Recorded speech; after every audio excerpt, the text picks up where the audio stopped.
Estamos de volta com o Durval. Ele nos contou a história aqui porque nós estamos num bate-papo sobre contação de história. A sua esposa é contadora de história por formação, de formação mesmo, né? Ela é agente cultural, é professor, ele também é professor, né? É professor de EJA, foi professor do Estado, professor da Rede Pública do município de Cajamar. Eu já estou até repetindo demais, mas vamos dar continuidade. E ele nos contou a história aqui e agora ele vai dar continuidade. E aqui nos bastidores ele nos falou de uma história que aconteceu com ele aqui na década de 1980, em Cajamar. Diga aí. Então, aqui chegou até nós uma história que tinha uma casa aqui no quilômetro 15 da linha do trem, tinha um pessoal do lenheiro que trabalhava aí. Chegou a história de que tinha alguém que jogava pedra. Aí eu, curioso, né, lembrei, chamei o meu amigo Francisco, falei, vamos lá ver essa história. Aí chamei mais umas pessoas, não quiseram ir, falei, eu vou. Porque eu preciso ver, que eu nunca tinha visto nada assim, né, em coisa sobrenatural. Saí daqui, cheguei lá, tinha uma mulher na casa, tinha uma mulher sentada, encostada na parede. Ela ficou. Ficou, do jeito que ela estava, ela ficou. De repente veio um torrão, uma pedra de dentro da casa, caiu perto de mim. Aí eu falei pro Francisco, Francisco, fica aí, que eu vou dar a volta na casa. Dei a volta na casa, entrei dentro da casa, que tinha 2 cômodos só. Não tinha ninguém lá dentro. Aí eu voltei para fora. Quando eu voltei, caiu um outro torrão no meu pé. E a mulher lá imóvel, né? Fiquei por ali de novo olhando do lado. Veio um. Bom, pessoal, nós retomamos aqui, né? Nós retomamos aqui o nosso bate-papo. E o Durval vai finalizar a história que ele contou que nos anos 1980 tinha uma casa aqui que apareceu algumas coisas aí em Cajamar. E aí veio aquele torrão, aquela pedra, né? E puf. Então veio aquele torrão, caiu lá perto de mim, do meu pé. E para finalizar a história, como eu não vi nada, né? Achei que tinha alguma coisa na mulher. Aquele torrão que veio de trás caiu no meu pé. Foi o final da história, porque dali eu vi que tinha alguma coisa ali que poderia ser da mulher. Eu deixei lá, chamei meu companheiro e eu fui embora. E fiquei acreditando que ali existia alguma coisa. Sim. Só que eu não consegui ver nada, vi apenas as pedras caindo, né, do meu lado. E aí eu vim embora. A mulher ficou lá? Ficou, eu vim embora. Você veio embora Vim embora e a mulher ficou lá sentada. Não quis olhar para trás, você nem o Francisco não quiseram olhar para trás? Eu olhei para trás, quando eu andei um pedaço assim, porque era bem aberto, né, o lugar ali, eu olhei para trás e ela continuou lá do mesmo jeito.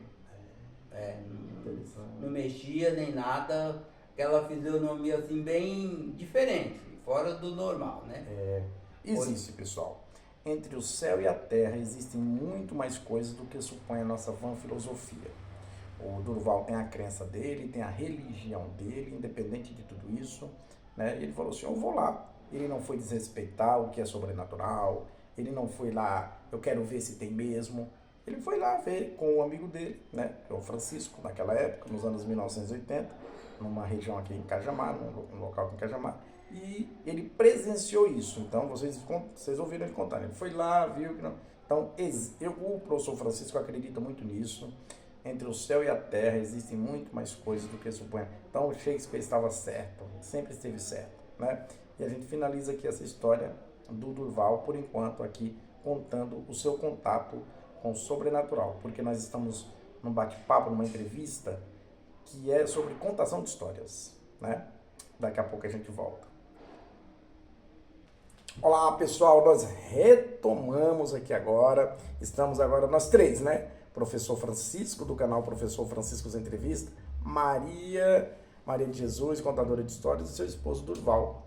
E ele vai dar continuidade àquilo que nós acreditamos que é o sobrenatural. Você acredita?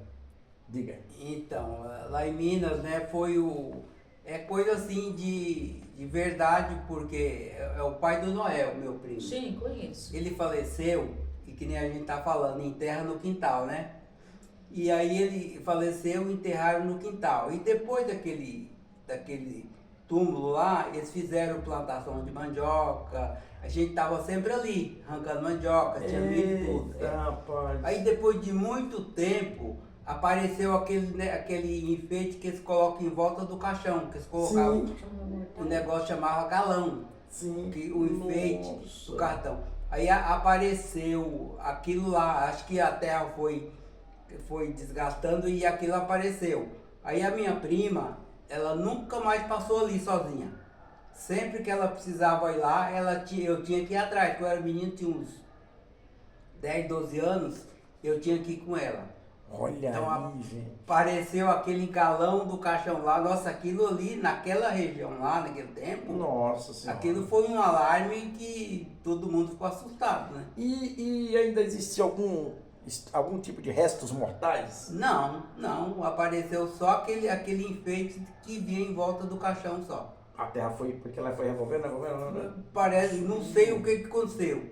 Aí depois o marido dela também, que era meu primo, aí foi lá, ainda cavou um pouco para ver se achava alguma coisa. O marido da sua prima. Isso. Mas não achou nada. Só aquele pano Só lá aquele- que saiu. Então, isso aconteceu. Ele subiu depois de muito tempo que ele estava lá. Depois de muito tempo de ele já enterrar. tinha dissolvido o corpo mesmo? Já tinha. Entendi. Tinha muitos anos já. Puxa vida, então aquele negócio lá, que você está falando, o galão devia ser Galão, feito de é. algum material que a Esse- terra não. E não acho plástico, que né? só por, Tá. eu não sei se era plástico ou que tecido que era. Eu só sei que aquele a terra não comeu. Olha. A Maria de Jesus, ela casou com um homem ideal. É um contador de história também. Por isso que ele participou aqui conosco dessa entrevista. E ela tá ali, ó. Só assim, ó. Meu Deus do céu. Eu quero contar minha história também. Vamos lá, Maria. Ó, diz que quem conta um conto aumenta um ponto. Aumenta um ponto. Mas isso que eu vou contar é verdade. Eu era pequena, nunca tinha visto uma pessoa morta. E a primeira pessoa que eu vi morta foi o meu avô Manuel. E no dia que meu avô morreu, eu sinto até hoje o barulho das pessoas fazendo caixão.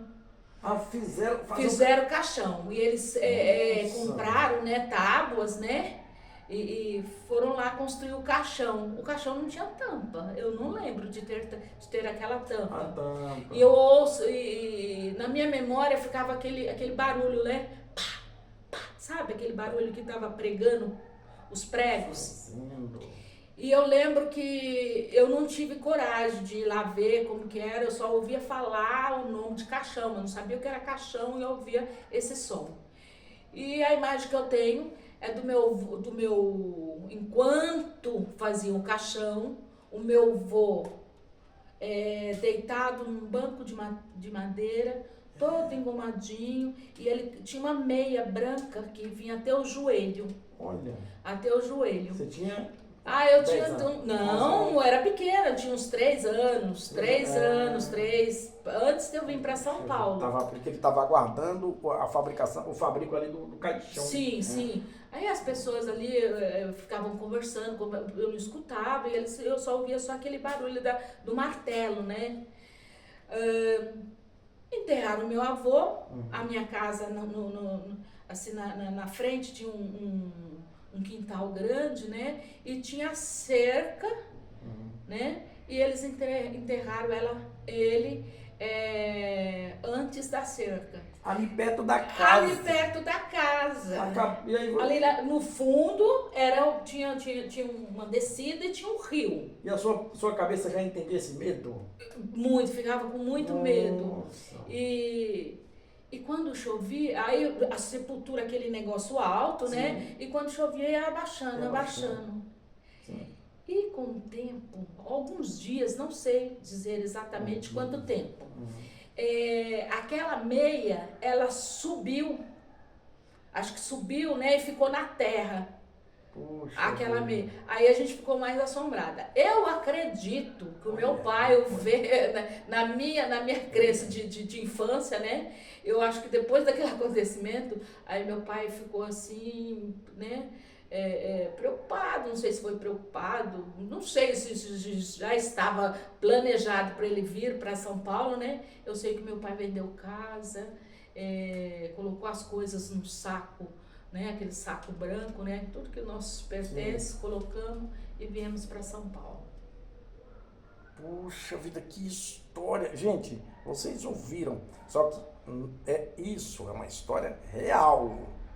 Faz parte da contação de história, mas é uma história real. Quando eu era criança, eu também presenciei uma cena parecida com essa da Maria Jesus. Eu estive no velório de uma criança e naquela época não existia, eu não sei se já existia, as pessoas não podiam fazer, que eram os convênios com funerária, né? Que aí, ou já existiam as funerárias, eu acho que sempre existiu, né? E não tinha acesso, como a Maria está falando, não tinha acesso financeiro para ligar e compra o caixão, ou ir até lá, né? Compra o caixão, vamos lá. Não.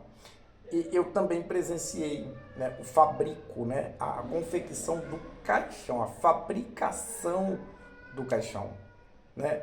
De uma criança. E eu vi o pessoal fazendo, eu tinha uns 10 anos também.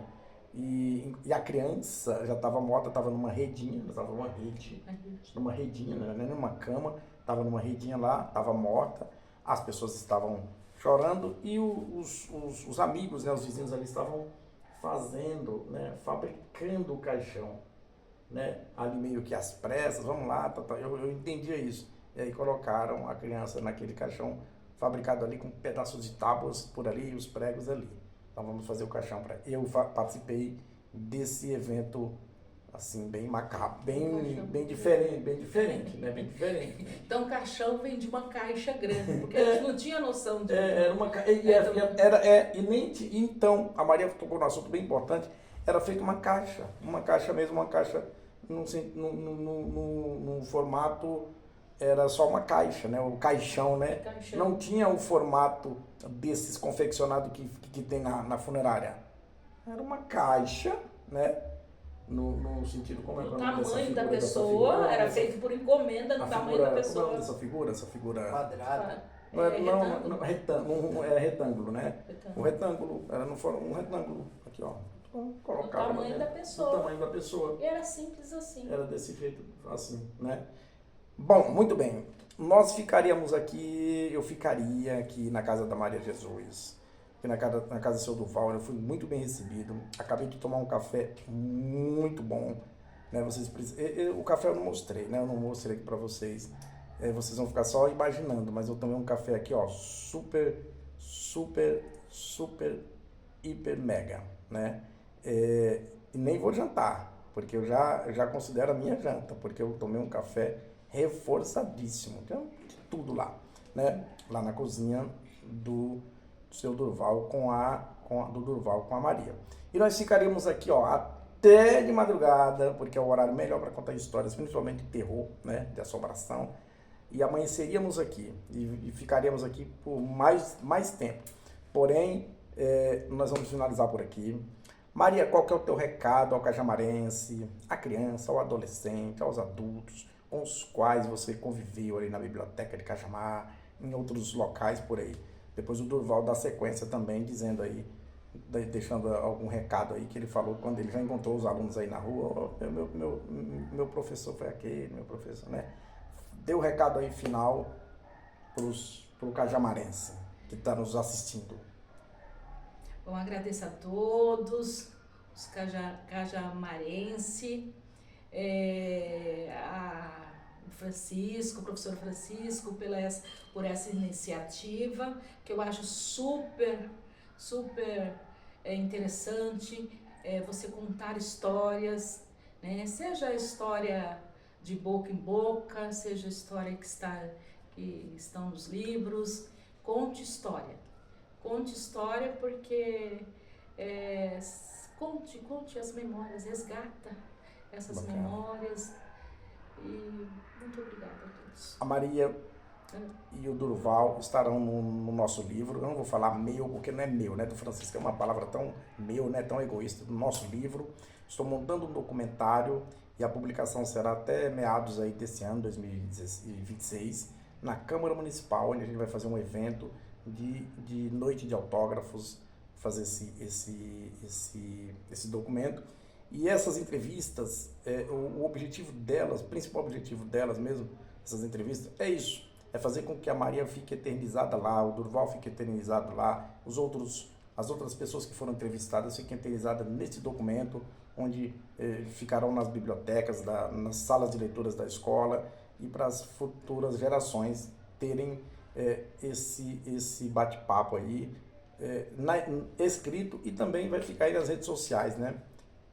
Por muito tempo aí, e esse é o objetivo. Eu sou uma pessoa que eu gosto muito dessa questão de eternizar. Eu sei que um dia a gente vai desaparecer, né? Mas é importante que a gente sempre tenha aí, fique na memória de algumas pessoas. Isso é muito importante. Recado do Durval agora, né, sobre o nosso bate-papo de hoje. Então, primeiramente, te agradecer pela iniciativa, né? Porque essas coisas vão se acabando. E se não tiver alguém que assume aí a bandeira, né? Elas acabam. E como a minha contribuição foi na educação, ela sabe que naquele tempo lá, aqui quase todas as escolas tinham curso de EJA. E hoje acabaram. Se tiver por aqui no Polvilho, acho que uma escola só, né? Poucas escolas. Poucas escolas tem, então tem muito jovem ainda que deve ser uma ou duas mesmo, certinho. Isso. Tem muito jovem aí que estão aí perdidos, não vão para a escola, pararam no ensino fundamental, no nível 1, e nunca mais foi para a escola. Talvez despertaria nesse jovem, né, para que eles voltassem para a escola para realmente fazer parte dessa cultura que Cajamar já teve, muito boa. E hoje está meio assim, defasado, né? E precisa de mais incentivo nessa parte. Legal, isso é muito importante, até porque os responsáveis por toda essa articulação no sistema de ensino do município, né, recebendo essa informação, vai articular para que haja, né, mais investimento nesse bate-papo aí, nessa política pública que é a educação de jovens e adultos. Muito bem, felicidades a todos nós, tenhamos todos um excelente 2026, que esse ano seja tão bom quanto todos os outros, né, e que a gente realize todos os nossos sonhos. Maria, muito obrigado mais uma vez. Durval, muito obrigado por me receber aqui na casa de vocês. E até mais. Obrigado. Se inscrevam no canal, façam lá os comentários, porque quem não conhece a Maria Jesus, quem não conhece o Durval aqui, né? É isso aí, todo mundo conhece. Felicidades a todos nós. Olá, tudo bem, pessoal? História nunca é demais. Eu sou apaixonado mesmo, eu sou vidrado nessas histórias, né? A Maria vai dar continuidade aqui a mais uma história que aconteceu com ela. Isso daí foi numa encruzilhada. Ela morava bem numa casa, ela morava na casa que ficava bem na encruzilhada, é isso? Sim. Diga, Maria, então, como que funciona, como que foi isso aí? Eu tinha, assim, uns 8 anos de idade. E quando meu pai chegava, né, do trabalho, a minha mãe, nós não tínhamos televisão, não tinha nada, né? Então, que a gente, depois da janta, a gente sentava ali na sala e ficava ali esperando a hora passar, o sono vir, né? E, enquanto isso, meu pai ia contando história. Éramos felizes e não sabíamos. Verdade. O meu pai ia contando história. E ele contava história de medo, história de viver feliz para sempre, causos, mentira. Top, também top. História, as mentiras também faz parte das histórias, né? Muito bom. E enquanto ele contava o pensamento de uma criança de 8 anos, vai além, né? Vai além, viaja, né? Eu sentada assim, de cara para aquela encruzilhada, e ele contando, olha, foi verdade. De olhos arregalados, eu vi um homem que vinha andando naquela encruzilhada, antes de chegar, vocês sabem, né? Uma encruzilhada tem três ruas, então ele vinha reto, mas não era um homem comum, era um homem muito, muito esquisito, que eu nunca vi um homem. Ele não era feio, porque ele passou de ser feio. É top. Ele não era esquisito, ele passou do esquisito. Ele tinha um chapelão bem grande que tampava o rosto. Ele tinha os braços bem compridos e nesses braços ele tinha uma capa preta. E ele andava meio desajeitado. Eu falei, nossa, nunca vi aquele homem por aqui. E ele ia se aproximando, e eu sentada assim, era eu, meu pai, a minha mãe e o o meu irmão, a minha irmã e a minha mãe perto de mim, né? E aquele homem foi se aproximando. E quando ele chegou bem perto, assim que eu consegui ver que o rosto dele era muito feio, eu dei um grande grito, agarrei minha mãe e mordi ela. Eita. A minha mãe só acredita que eu vi aquilo, que aquilo ali era uma coisa sobrenatural, que eu nunca tinha visto um negócio daquele. Olha. Quando eu contei, ela só acredita porque depois que eu contei o que aconteceu, né? Ela ficou desesperada. Falei, menina, o que está acontecendo? Eu, mãe, você não viu o homem, mãe? Ele entrando aqui. Aí eu catei ela, dei uma mordida assim de desespero, de segurando, né? Aí meu pai, né, depois que eu contei, né, que eu vi, aí meu pai foi lá fechar a porta. Eu falei, calma, não é nada. Mas é uma história que Puxa vida. aconteceu. É mais uma das histórias, né, daquelas que eu falo, que entre o céu e a terra existem mais coisas do que a nossa vã filosofia conta, né? E não sou eu que falo, foi Shakespeare que falou. E essa frase realmente ela faz sentido, porque eu acredito nessas histórias. E as histórias são contadas para quem acredita. Você aí que está nos assistindo, que se conecta com esse bate-papo, né? Faça o seu comentário. Conhece a Maria? Conhece o Durval? Aqui, eles moram aqui no Polvilho, aqui no centro do Polvilho, atrás do ginásio de esportes do Polvilho, naquela rua do Colégio Souza Pazini. Vocês conhecem os dois? Dê um comentário lá e fale sobre essas histórias. Mas é top, hein? Muito bom. Gostei da história. Gostei. Mas esse tipo de história a gente não pode contar, né? Pode. Porque as pessoas não acreditam. Mas então, Essas pessoas aí lá nos comentários estão muito, isso não é verdade, mas é verdade. É verdade. É verdade. Eu Verdade, acredito. porque toda história começa com uma verdade.